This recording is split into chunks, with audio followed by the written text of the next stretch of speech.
Green energy.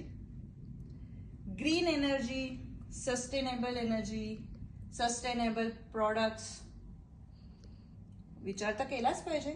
पर्यावरण जसं सगळ्यांसाठी आहे ना, तसं आपल्यासाठी इम्पॉर्टंट आहेच की.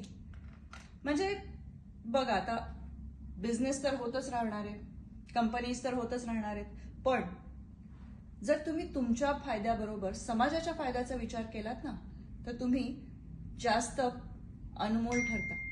कसं? एक प्लांट जेव्हा लागतो ना, तेव्हा त्याच्यासाठी लागणारे एफर्ट्स हे थोडेसे आजूबाजूच्या लोकांना त्रास होऊ नये हा विचार करून डेव्हलप करण्यासाठी लावावेत. काय, हे जे नैसर्गिक स्रोत आहेत ना, ही जी संसाधनं आहेत ती लिमिटेड आहेत. म्हणजे आपणच फक्त ओरबाडून घ्यायचं आणि बाकी पुढे येणाऱ्यांसाठी काहीच ठेवायचं नाही, असं नाही करता येत. थोडा विचार तर करावाच लागतो आणि त्यासाठीच आम्ही मॅनेजमेंट करतो. कसं असतं की सगळ्याच गोष्टी आपल्या बजेटमध्ये नसतात, पण प्रत्येक गोष्टीचा सुवर्ण मध्यही असतो, तोच शोधावा लागतो. आणि त्यासाठीच तर आमची अपॉइंटमेंट घ्यावी लागते. हो, का नाही? तुमच्या कंपनीसाठी पण आम्ही हे असं प्लॅनिंग करूच की.